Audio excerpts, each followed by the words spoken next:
할렐루야, 반갑습니다. 11월 셋째 주 주일 예배를 하나님 앞에 드리겠습니다.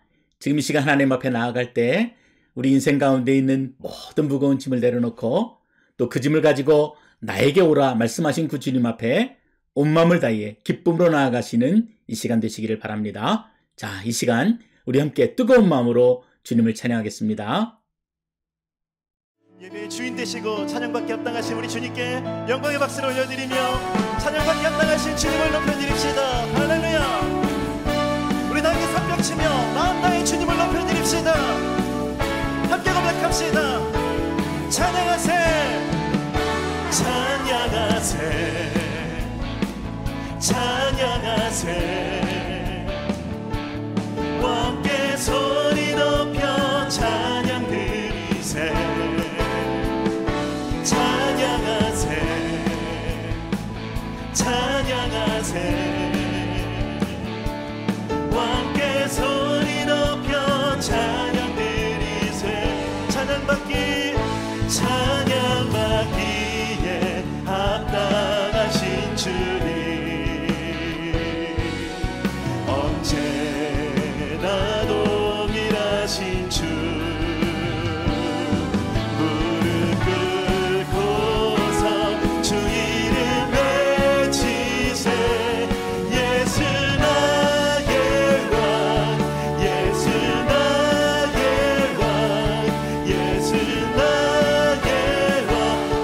주님을 높여드립시다. 찬양하세 찬양하세 찬양하세 소리 높여 찬양 드리세 더 큰 소리로 찬양하세 찬양하세 찬양하세 소리 높여 찬양 드리세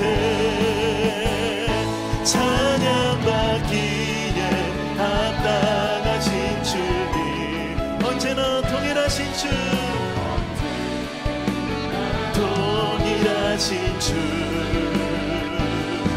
무릎을 꿇고서 주 이름 외치세 예수 나의 왕 예수 나의 왕 예수 나의 왕 찬양받기에 합당하신 주님 찬양받기에 합당하신 주님 아멘 그렇습니다 주님 언제나 동일하신 주 무릎 꿇고서 주 이름 외치세 예수 나의 왕 예수 나의 왕 예수 나의 왕 선포합시다 예수 나의 왕 예수 나의 왕 예수 나의 왕 예수 나의 왕 그래서 함께 고백합시다 주 하나님 독생자 예수 날 위하여 오시었네 내 모든 죄 다 사하시고 죽음에서 부활하신 이절 함께 고백합시다 주 안에서 거듭난 생명 도우시는 주의 사랑 참 기쁨과 확신 가지고 예수님의 도우심을 믿으며 사니 살아계신 주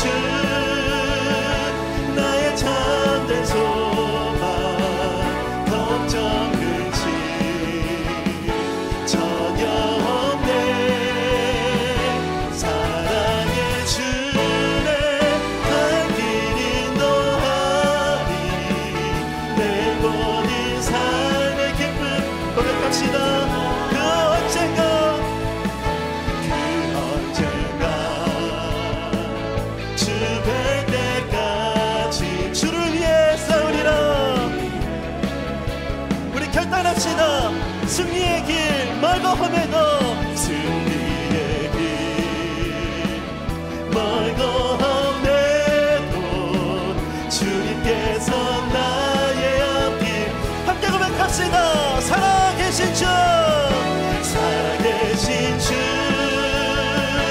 나의 잠든 소망 걱정 근심 전혀 없네 아멘 사랑의 주네 갈 길은 너하니 내 모든 삶의 기쁨 우리 한 번 더 전심을 다해 살아계신 주 살아계신 주 나의 잠든 소망 걱정 근심 전혀 없네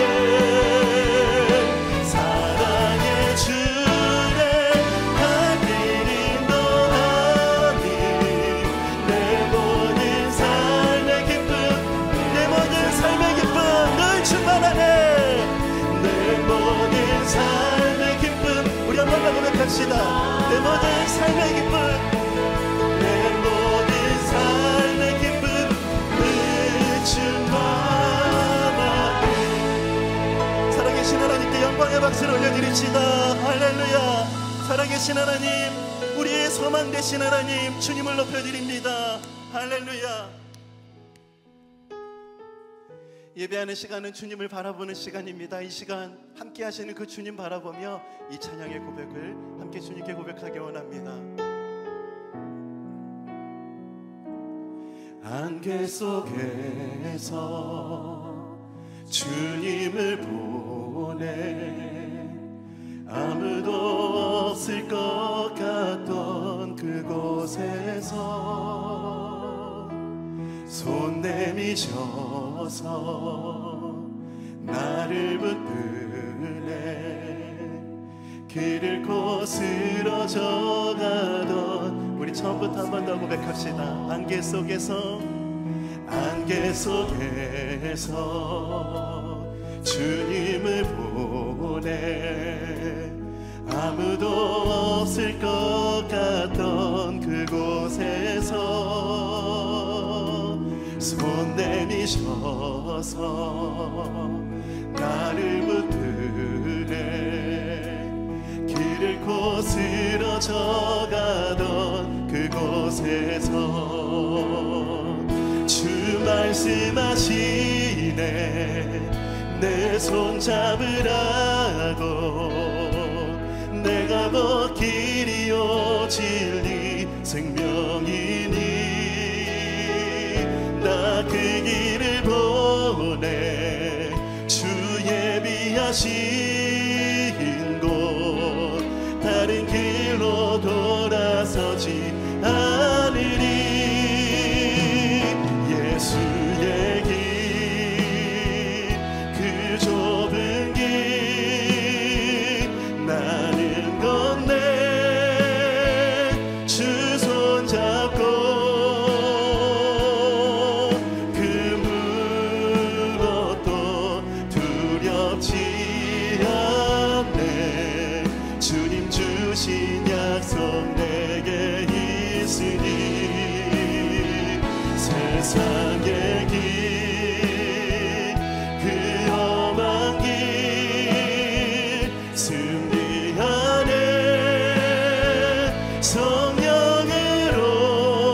성령으로 그 무엇도 바라지 않네 저 하늘에 내 소망 고백합시다. 주 말씀하시네 주 말씀하시네 내 손잡으라고 내가 곧 길이요 진리 생명이니 나 그 길을 보내 나 그 길을 보내 주 예비하신 곳 다른 길로 돌아서지 함께 고백합시다. 예수의 길 예수의 길 그 좁은 길 나는 건네 주 손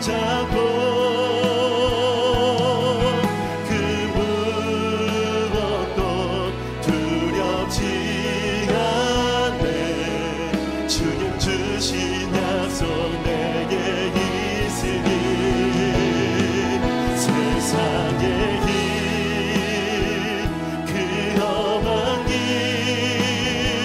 승리하네 성령으로 그 무엇도 바라지 않네 저 하늘에 우리 목소리 높여 예수의 길 예수의 길 그 좁은 길 나는 건네 주 손잡고 그 무엇도 두렵지 않네 주님 주신 약속 내게 있으니 아멘 세상의 길 그 험한 길 승리하네 성령으로 그 무엇도 바라지 않네 믿음의 눈을 들어 함께 선포합시다 예수의 길 그 좁은 길 예수의 길 그 좁은 길 나는 건네 주 손잡고 그 무엇도 두렵지 않네 주님 주신 약속 내게 있으니 세상의 길 세상의 길 그 험한 길 승리하네 승리하네 성령으로 그 무엇도 바라지 않네 저 하늘에 그래서 함께 고백합시다 내가 걸어갈 때 길이 되고 내가 걸어갈 때 길이 되고 살아갈 때 삶이 되는 그곳에서 예배하네 내가 걸어갈 때 길이 되고 살아갈 때 삶이 되는 그곳에서 우리 한번 더 고백합시다 내가 걸어갈 때 길이 되고 내가 걸어갈 때 길이 되고 살아갈 때 삶이 되는 그곳에서 예배하네 주님만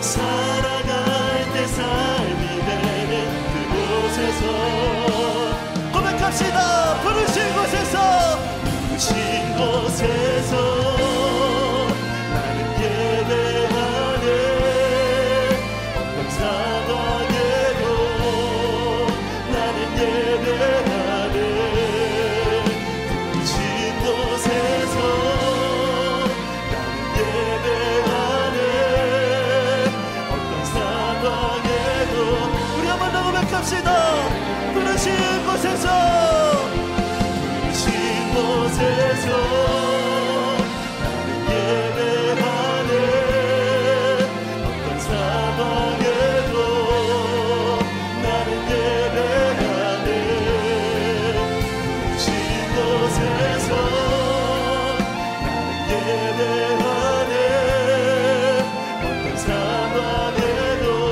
나는 어떤 상황에도 나는 예배하네 어떤 상황에도 나는 우리 마지막으로 한 번 더 고백합시다 어떤 상황에도 나는 예배하네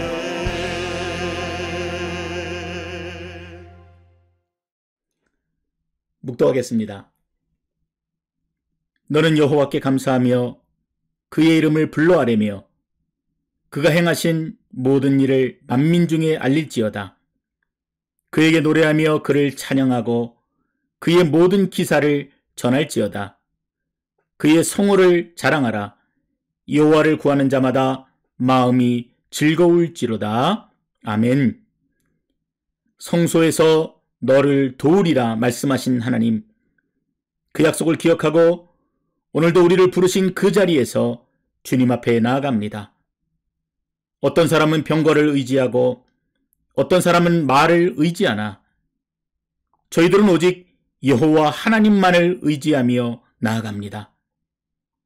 지금 이 시간 우리들의 눈을 열어주셔서 보좌에 앉으신 주님을 보게 하시고 우리의 입을 열어 하나님께 찬미의 제사를 드리게 하시고 우리의 귀를 열어 주님께서 들려주시는 진리의 말씀을 듣게 하여 주시옵소서.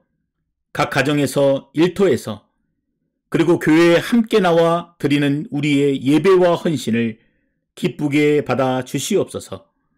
예수님의 이름으로 기원하옵나이다. 아멘.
사랑과 은혜가 풍성하시고 인자와 자비로 충만하시는 우리 하나님 아버지께 감사와 경배와 찬양을 드립니다. 거룩한 주님이 나를 맞이하여 사랑하는 저희 베드레이 군속들이 오늘도 교회에서 그리고 각 가정에서 대면 예배와 온라인 예배를 병행하여 예배를 드리지만 하나님의 자녀로서 주의를 구별하여 성수하는 믿음을 주심에 감사를 드리며 또 아버지께 예배드릴 수 있는 특권을 허락하심에 감사를 드립니다. 지금 이 시간 저희들이 하나님의 은혜를 사모하여 세상의 모든 고민과 근심, 걱정을 멀리하고 하던 모든 일들을 잠시 중단하여 정결한 마음으로 온 마음과 정성을 다해 신령과 진정으로 아버지 앞에 저희들의 몸을 산제물로 바쳐 예배를 드리고자 합니다. 이 시간에 드리지는 이 예배가 진정으로 아버지께서 기쁘게 받으시는 영적인 예배가 되게 하시고 코로나 팬데믹의 심각한 상황 속에서도 참 평안과 은혜를 체험하는 감격의 예배가 되게 하여 주시옵소서. 하나님 아버지, 지나간 한 주간에도 하나님의 은혜는 햇빛과 공기와도 같이 저희들의 삶 속에서 소리 없이 조용히 저희들을 알뜰히 보호해 주셔서 날로 심각해지고 있는 코로나19 2차 대확산 중에서도 저희 성도님들을 안전하게 건강하게 지켜주심에 감사를 드리지 않을 수 없습니다. 이 모든 것들이 저희들이 능력과 노력으로만 되는 줄로 착각하고 하나님의 존재와 은혜를 망각하지는 않았는지 스스로를 성찰하게 하시고 코로나 팬데믹의 장기화 속에서 혹시 저희들의 믿음이 날로 쇠약해지고 움츠려들지는 않았는지 점검하게 하시옵소서. 이 팬데믹으로 말미암아 아버지에게 드리는 예배가 소홀해지지는 않았는지 그리스도인으로서의 책임과 의무와 헌신이 쇠퇴해지고 게을러지지는 않았는지 되돌아보게 하시옵소서. 이 시간 아버지 앞에 저희들이 알게 모르게 지은 죄들을 모두 내어놓고 진심으로 회개하고자 하오니 아버지께서 저희들에게 긍휼과 용서와 자비를 베풀어 주시옵소서. 연약한 저희들은 오늘도 여러 가지 기도 제목으로 아버지 앞에 무릎 꿇고 두 손 모아 기도합니다. 기도에 앞서 우선 올바른 기도의 자세가 무엇인지를 깨닫게 하시옵소서. 기도 시간은 하나님께 무엇을 요구하는 시간이 아니라 먼저 자신을 다듬는 시간임을 고백합니다.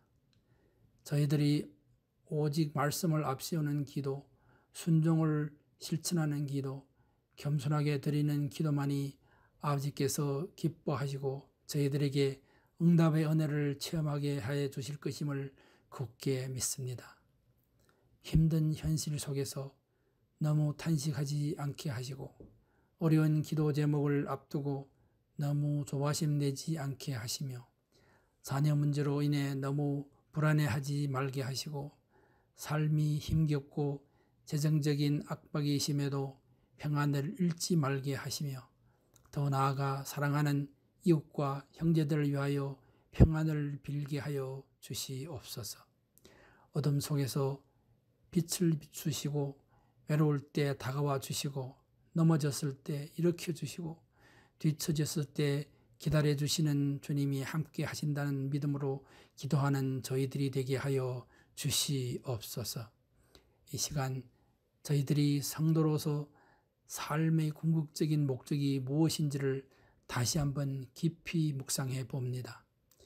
성도의 궁극적인 사명은 예수 그리스도의 복음을 전파하고 하나님께 영광을 돌리는 것이 아니겠습니까? 사도 바울은 복음 전파를 일생의 최대 과업으로 삼았고 그것이 하나님께 최고로 영광 돌리는 길이라는 것을 확신했습니다. 그처럼 복음 전파를 통해 하나님께 영광 돌리는 삶이 가장 복된 삶이라는 것을 저희들도 진정으로 깨닫게 하시옵소서.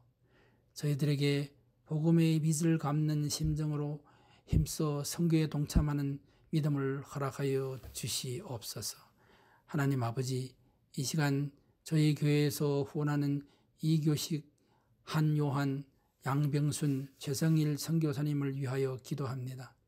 항상 성령 충만함으로 그들을 붙들어 주시고 영육간의 강건함으로 지켜 주셔서 전 세계가 코로나19 팬데믹으로 말미암아 길이 막히고 저희들이 상상할 수 없는 어려운 역경 속에서도 그들이 맡은 사명 잘 감당할 수 있도록 성령님께서 함께하여 주시고 인도하여 주시옵소서. 하나님 아버지, 저희 교회 성도님들 중에 시련과 혼란 중에 있는 지체들과 마음의 상처가 있는 지체들에게 하나님의 사랑과 능력의 손길로 그 지치고 상한 마음을 위로받게 하여 주시고 질병으로 고통받는 형제 자매들에게 아버지 그 능력과 손길과 치유의 권능으로 어루만져 주셔서 모든 질병이 깨끗하게 치유되고 건강이 회복되는 놀라운 은혜를 체험하게 하시옵소서. 특별히 연로하신 소망회 어르신들과 사업에서 은퇴하신 집사님과 권사님들에게도 심신은 날로 쇠약되더라도 천국의 소망과 주님을 향한 믿음은 더욱 강건하여 주셔서 교회를 위하여 간구하시는 그 기도가 끊기지 않게 하여 주시옵소서. 하나님 아버지, 이 시간 교회의 양떼들을 영의 양식으로 먹이시고 돌보시는 두 분의 목사님과 두 사모님에게 항상 성령의 지혜와 능력으로 인도하여 주시고 영육간의 강건함으로 지켜주시며 생활의 경제적인 어려움도 해결해 주셔서 귀한 사명 잘 감당하게 하시옵소서.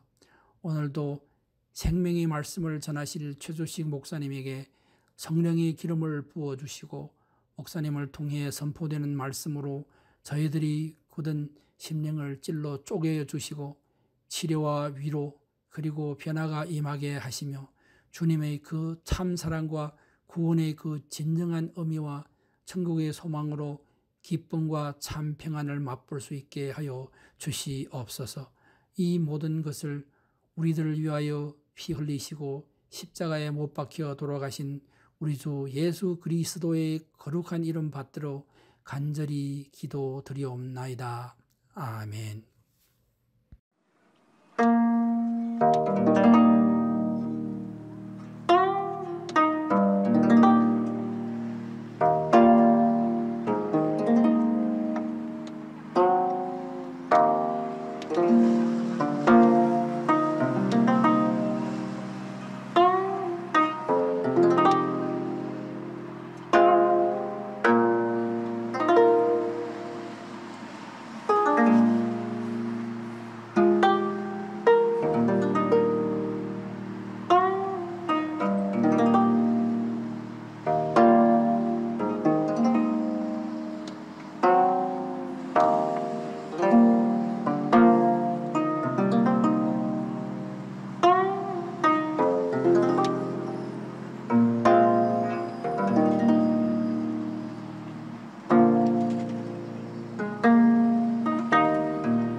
사랑과 은혜가 충만하신 하나님, 절망 가운데 주님을 부르짖을 때, 탄식하며 주님 앞에 나아갈 때 단 한순간도 우리를 외면하지 아니하시고 우리를 만나주시며 우리의 기대보다도 더 크게 채워주신 하나님으로 인하여 모든 감사와 찬양을 드립니다.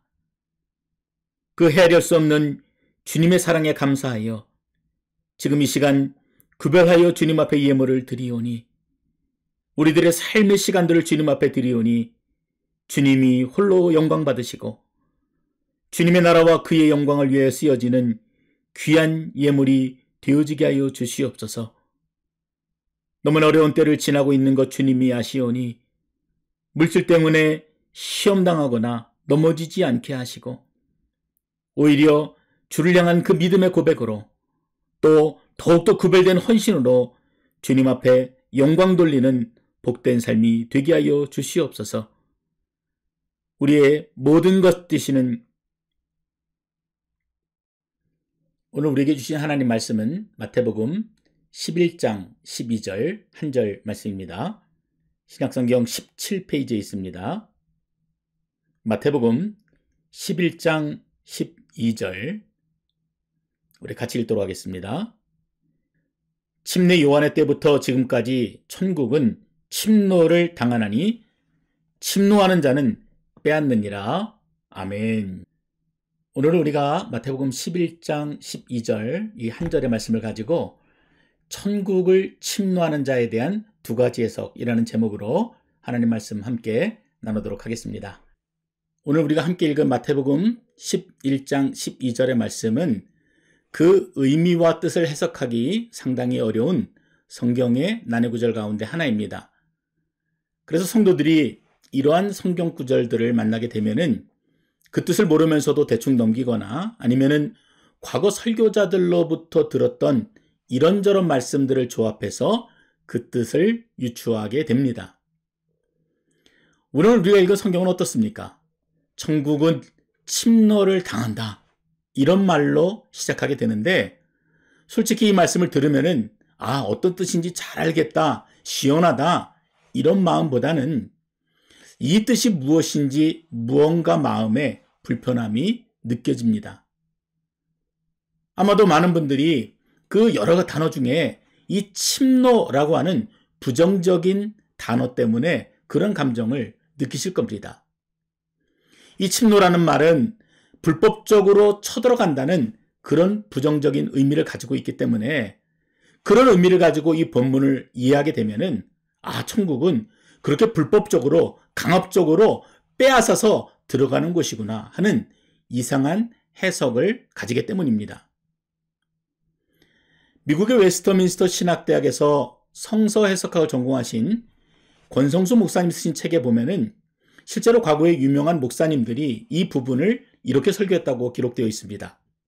여러분 한번 잘 들어보시기 바랍니다. 여기가 좋사옵나이다 하는 사람은 하나님이 도울 수 없습니다. 나는 여기가 싫다고 이렇게 말하면서 하나님의 것을 빼앗아야 합니다. 여러분, 천국은 빼앗는 자의 것이라고 했습니다. 달래야 합니다. 아버지한테 야곱이라는 사람은 어떤 사람입니까? 사기꾼이요, 도적놈이요. 그런데 누구 걸 도적질했어? 아버지 거 도적질했어.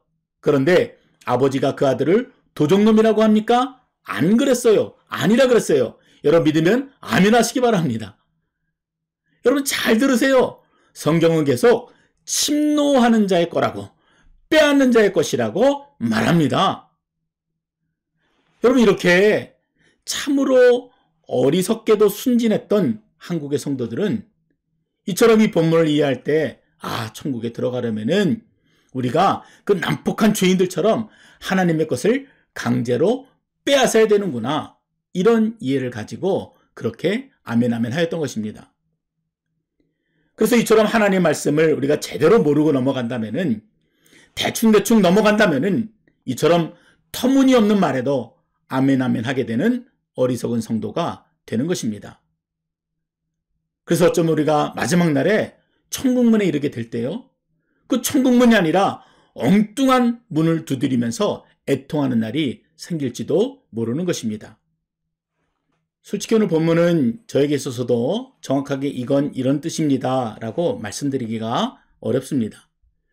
하지만 복음주의학자들의 주석을 살펴보면 크게 두 가지로 이 본문의 뜻을 해석해 볼 수 있습니다. 첫 번째로 하늘나라에 들어가는 자들은 절박하기 때문에 그들이 바로 침노하는 사람이라고 보는 해석입니다. 여러분 그렇게 번역하게 되면요, 오늘 본문이 이렇게 해석이 되어집니다. 침례 요한의 때로부터 지금까지 이 메시지의 진리를 깨달은 자들이 있다. 그들은 하나님의 나라에 들어가려고 몸부림친다. 이 일의 긴급성을 그들이 자각했기 때문이다. 훨씬 더 부드럽지요. 우리 마음에 잘 다가옵니다. 그리고 이제까지 우리가 알고 있는 천국에 대한 이해와도 상충하지 않는 그런 해석이라고 할 수가 있습니다. 자, 철로역정을 가지고 여러분에게 예를 좀 들어보겠습니다. 지난주에 크리스천이 해석자를 만나게 되지요. 그래서 해석자를 따라서 여러 방들을 경험하게 되었습니다. 자, 여러분 해석자가 누구라 그랬습니까? 성령 하나님을 의미한다고 했습니다. 그래서 우리가 인생의 여정, 신앙의 여정을 걸어가게 될 때에 성령 하나님의 도움을 받게 되는데 그분이 우리 삶을 환하게 비춰주시고 또 말씀 가운데 그 뜻을 깨닫게 하심으로 인해서 우리가 바른 길, 정확한 길을 걷게 된다라고 말씀을 드렸던 것입니다. 크리스천이 이 성령 하나님을 만나게 되면서 참된 목자가 누구인지, 어떤 사람이 참된 목자인지를 깨닫게 되었습니다. 그리고 더럽고 먼지가 가득한 방을 보면서 만불보다 심히 더러운 것이 인간의 마음이구나, 이런 것들도 깨닫게 되었지요. 그리고 정욕과 인내라는 두 어린아이의 모습을 통해서는 인내하는 신앙이 무엇인지, 그리고 자족하는 삶이 무엇인지를 비로소 깨닫게 되었던 것입니다. 이처럼 우리가 신앙의 길, 삶의 길을 걸어가게 될 때에 우리에게 반드시 필요한 것이 성령의 조명인 것입니다. 군대에서 경험하는 가장 힘든 훈련 중 하나가 야간 행군입니다.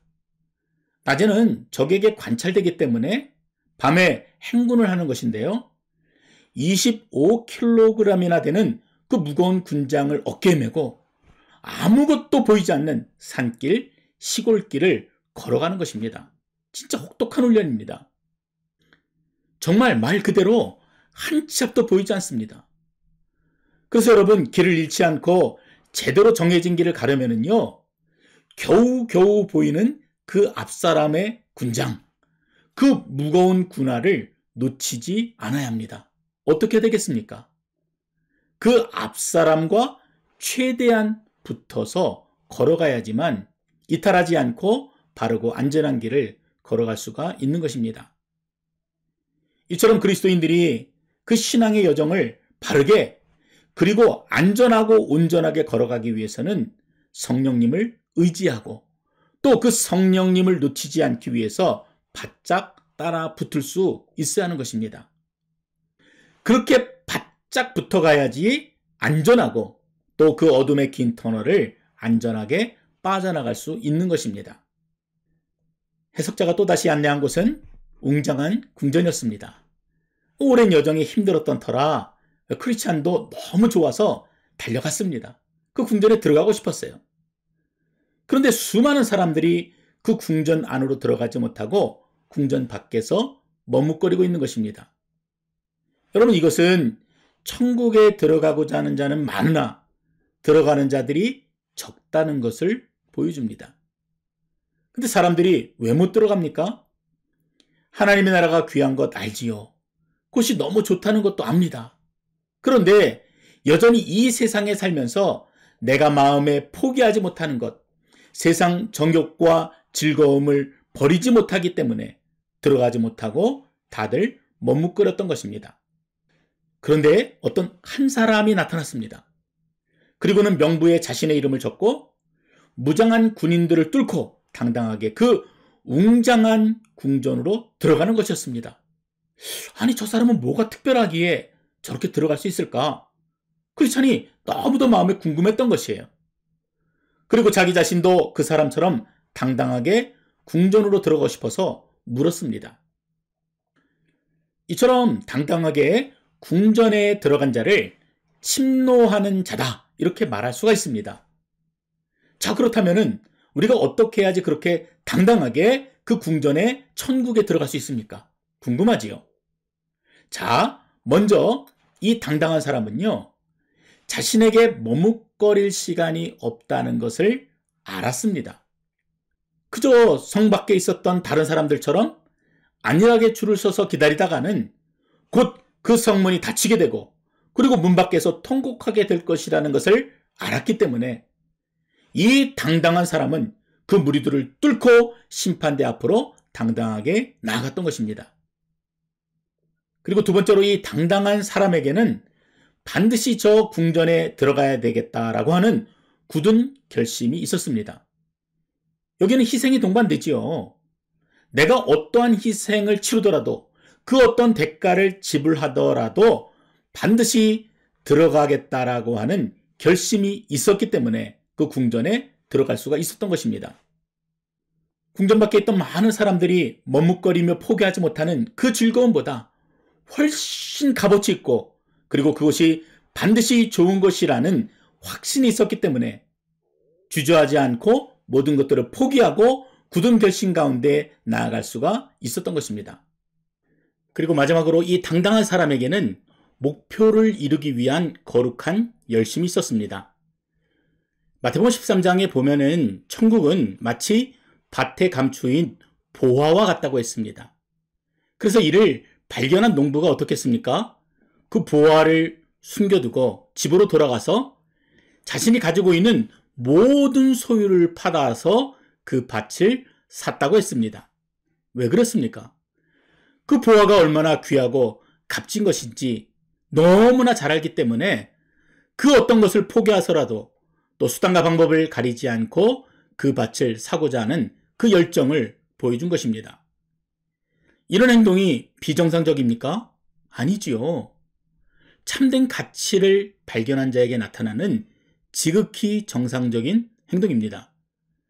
마찬가지로 우리가 천국을 간절히 소망한다면은, 그리고 그 천국이 가장 복된 곳임을 분명히 믿는다면은, 그 천국을 소유하기 위한 강렬한 열망이 우리에게 있어야 한다는 말입니다. 그 천국을 얻기 위해 거룩한 열심이 우리 안에 있어야 하는 거예요.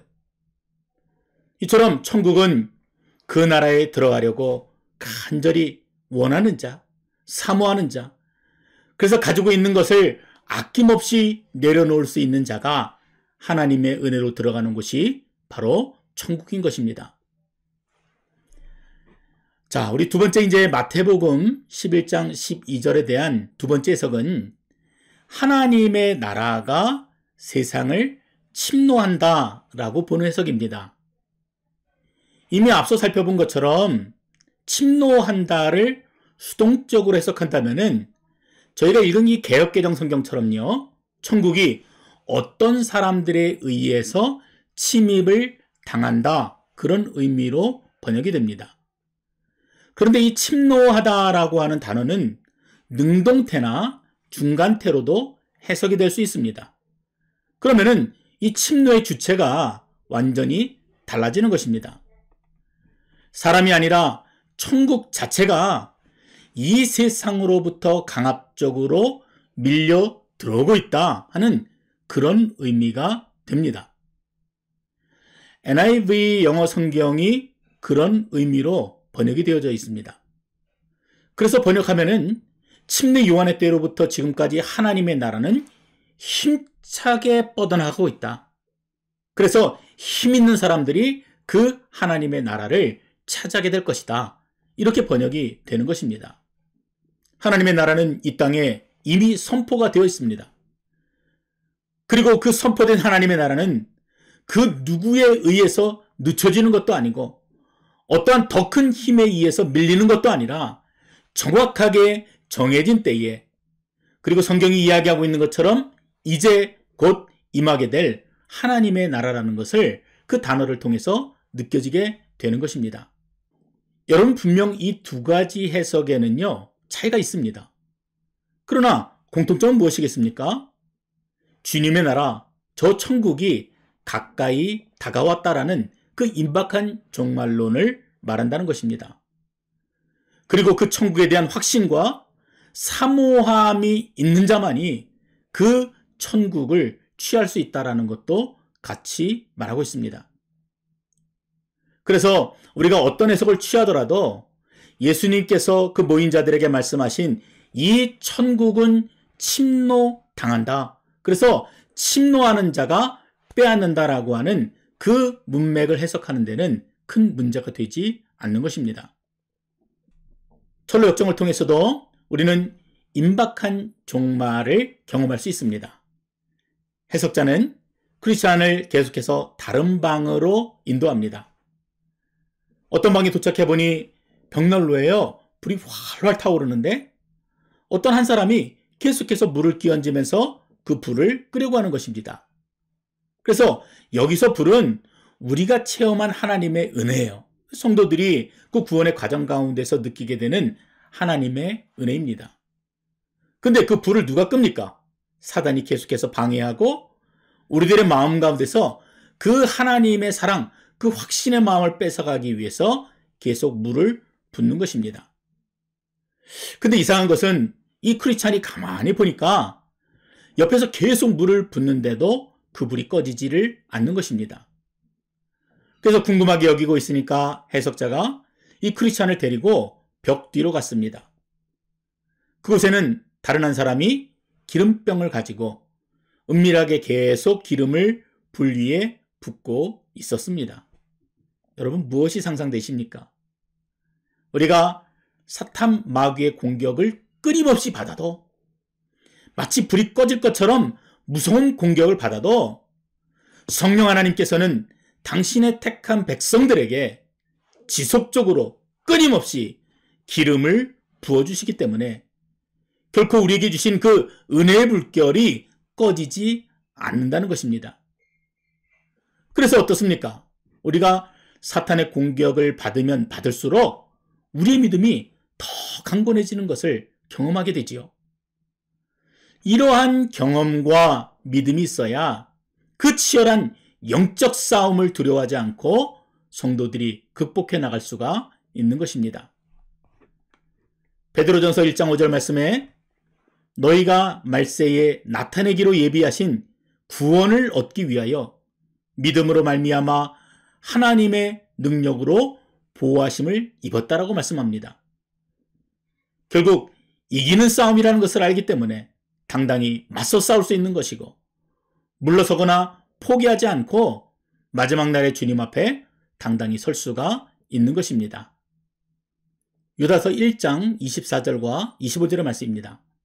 능히 너희를 보호하사 거침이 없게 하시고 너희로 그 영광 앞에 흠이 없이 즐거움으로 서게 하실 자 곧 우리 구주 홀로 하나이신 하나님께 우리 주 예수 그리스도로 말미암아 영광과 위엄과 권력과 권세가 만고전부터 이제와 세세에 있을지어다. 아멘. 그 믿음으로 승리하시는 여러분들이 되시기를 바랍니다. 자, 해석자는 또다시 크리스천을 이끌고 이번에는 매우 캄캄한 방으로 들어갔습니다. 그곳에서 보니까 쇠창살 안에 어떤 한 남자가 앉아있는데 매우 슬퍼 보였습니다. 땅만 내려다보면서 양손을 포갠 채 가슴이 찢어지는 듯한 긴 한숨을 쉬고 앉아있는 것입니다. 여러분, 무엇을 보여주는 것이겠습니까? 성도의 타락과 배교의 모습을 보여주는 것입니다. 그래서 어쩌면 성도에게 있어서 가장 무섭고 두려운 장면, 피하고 싶은 장면이었는데 이처럼 성령의 조명하심으로 우리에게 미리 깨닫게 해주시는 것입니다. 저자 존 버넌도 히브리서 6장과 10장 그리고 성경의 여러 구절을 사용해서 쇠창살에 갇힌 그 사나이가 어떻게 그처럼 배교하게 되었는지를 자세하게 설명하고 있습니다. 첫째로는 고린도전서 10장 12절 말씀이지요. 그런즉 선줄로 생각하는 자는 넘어질까 조심하라. 분명 말씀은 이런데 자신은 이 정도면 괜찮다, 이 정도 죄를 안 짓는 신자가 있느냐라며 착각하며 살다가 넘어지는 것으로부터 시작합니다. 근데 그렇게 넘어짐도 습관이 되어서 스스로 자각하지 못하는 단계에 이르게 됩니다.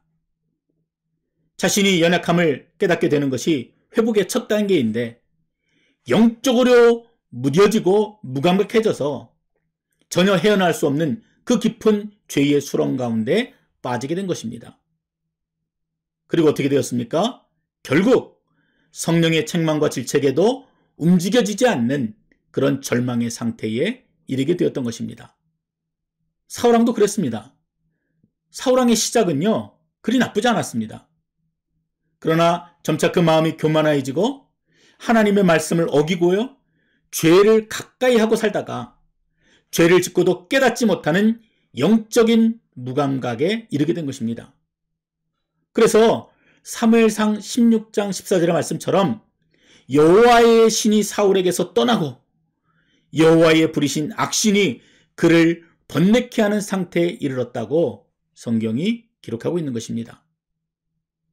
신자가 어떻게 타락해 가는지 알게 된 그 크리스찬은 너무나 두려웠습니다.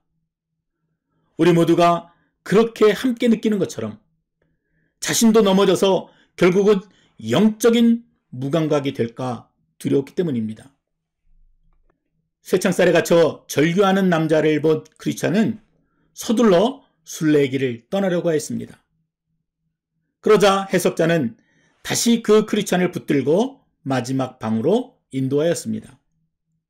그곳에는 침대에서 일어나 옷을 입고 있는 한 남자가 있었는데 온몸을 벌벌 떨고 있는 것입니다. 이 존버녀는 이 장면으로 마지막 심판의 모습을 보여주고 있습니다. 여러분도 한번 생각해 보시기 바랍니다. 침대에서 일어나는 것은 무엇을 의미합니까? 데살로니가 4장 16절의 말씀처럼 주께서 호령과 천사장의 소리와 하나님의 나팔 소리로 친히 하늘에서 강림하시리니 그리스도 안에서 죽은 자들이 먼저 일어나고. 네, 맞습니다. 나팔 소리와 함께 죽은 자들이 부활하게 될 것을 의미하는 내용입니다. 그런데 이 사람이 왜 옷을 입으면서 벌벌 떨고 있었겠습니까? 옷을 입는다는 것은 등불을 준비하지 못한 다섯 처녀처럼 그 마지막 때를 준비하지 못했다는 것이고, 그래서 그러한 자들에게 재림은 마지막 날은 두렵고 떨리는 공포의 시간이 되었던 것입니다. 그리고 주님께서는 생명책을 펼치시는데 그 생명책에는 이 땅에서 살았던 모든 삶의 행위가 낱낱이 기록이 되어져 있고, 뿐만 아니라 하나님의 백성으로 선택받은 자의 이름이 그 명부 가운데 기록이 되어져 있는 것입니다. 그리고 그 생명책의 기록에 따라 누구에게는 심판의 부활로, 그리고 누구에게는 영원한 생명의 부활로 심판을 받게 되는 것입니다. 요한복음 5장 28절 29절의 말씀입니다. 이를 기이 여기지 말라. 무덤 속에 있는 자가 다 그의 음성을 들을 때가 오나니 선한 일을 행한 자는 생명의 부활로, 악한 일을 행한 자는 심판의 부활로 나오리라. 아멘. 여러분은 어떠십니까? 철로역정을 통해서 마치 굉장히 짧지만 굉장히 긴박하고 절절한 단편 영화 한 편을 보는 것 같지 않습니까? 해석자, 즉 성령의 조명을 통해 깨닫게 되는 그 마지막 심판은 분명 천국에 대한 간절한 소망을 우리로 하여금 갖게 하는 것입니다. 크리스천에게도 그 모든 일들을 경험하고 나서 두 가지 변화가 있었는데 바로 소망과 두려움이었습니다. 소망과 두려움은 서로 모순되는 영적 감정 같지만 마지막 때를 살아나가는 우리들에게는 모두 다 필요한 필수적인 요소라고 할 수가 있습니다. 천국에 대한 소망은 어떻습니까? 우리로 하여금 게으르지 않고 바른 믿음으로 끝까지 살아갈 수 있는 원동력이 되어집니다. 경건한 두려움은 어떻습니까? 우리로 하여금 교만하지 않게 하고 주를 지속적으로 끝까지 의지하게 하고, 그래서 끝까지 그 말씀 가운데 순종할 수 있도록 우리를 이끄는 두려움이 되는 것입니다. 바로 그 두려움과 소망을 가지고 당당하게 살아나가는 자가 바로 천국을 침노하는 자의 모습이라고 할 수가 있는 것입니다. 독일의 신학자 본 회퍼는 독일 히틀러 정권에 항거하다가 수용소에 수감이 되었습니다. 어느 날 갑자기 한 간수가 문을 열고 들어오는데 직감적으로 본 회퍼는 이것이 나의 마지막 날이구나 하는 것을 알게 되었습니다. 그는 주저하지 않았습니다. 기쁜 마음으로 밝은 미소를 띠고 벌떡 일어나서 감방에 있었던 자기의 동지들에게 이렇게 마지막 인사를 했다고 합니다. 동지 여러분, 이제 나에게는 죽음이 왔소. 그러나 기억하시오. 이것은 마지막이 아니고 시작입니다. 주께서 나를 위해 예비하신 아버지의 집에서 만날 때까지 여러분 안녕히 계십시오. 그렇게 밝은 모습으로 사형장으로 끌려갔다라는 것입니다. 그런 그의 모습을 통해서 천국을 사모하는 자, 간절히 소망하는 자가 무엇인지를 많은 사람들에게 보여주었던 것입니다. 우리는 어떻습니까?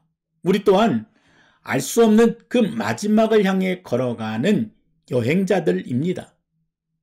그때가 오늘인지 아니면 내일인지 그 누구도 알 수 없지만 분명한 것은 이 땅의 모든 사람들은 언젠가 반드시 주님의 심판대 앞에 서게 된다는 것입니다. 그때 베델 공동체의 믿음의 식구들은 영원한 형벌이 아닌, 그래서 두려움에 떠는 자가 아니라 주님과 함께하는 영원한 생명의 모습으로 모두 만날 수 있기를 간절히 소망합니다. 그때까지 천국을 침노하는 자로, 또 침노하는 천국을 기쁨으로 맞이하는 자로 당당히 살아가실 수 있기를 주의 이름으로 축원드립니다. 기도하겠습니다. 걸어가시고 존귀하신 아버지 하나님, 오늘 우리에게 들려주신 귀한 말씀을 통해 저 천국은 침노하는 자의 것이라는 귀한 생명의 말씀을 들었습니다. 하나님, 이 말씀에 비추어 우리 자신을 돌아볼 때 우리에게 그러한 경각심이 있는지, 깨어서 준비하는 모습이 있는지, 임박한 천국에 대해 두려운 마음으로 준비하고 있는지 스스로를 점검해 보게 됩니다.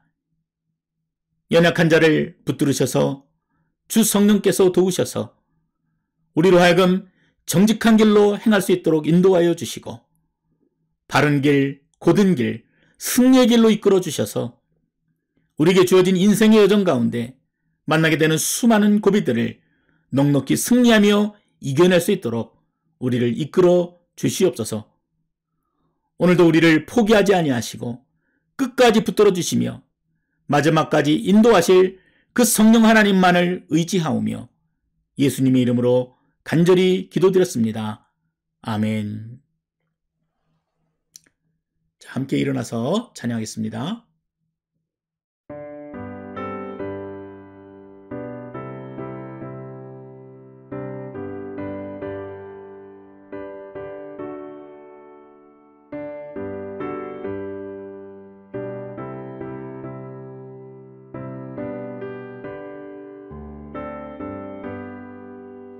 날 위하여 십자가에 죽은 고통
이 세상에 모진 풍파 쉬지 않고 불어도 주님 안에 보호받는 우리 마음 편하다. 늘 깨어서 기도하고 저 천국을 바라며 주님만을 기다리니 어찌 찬양 안 할까.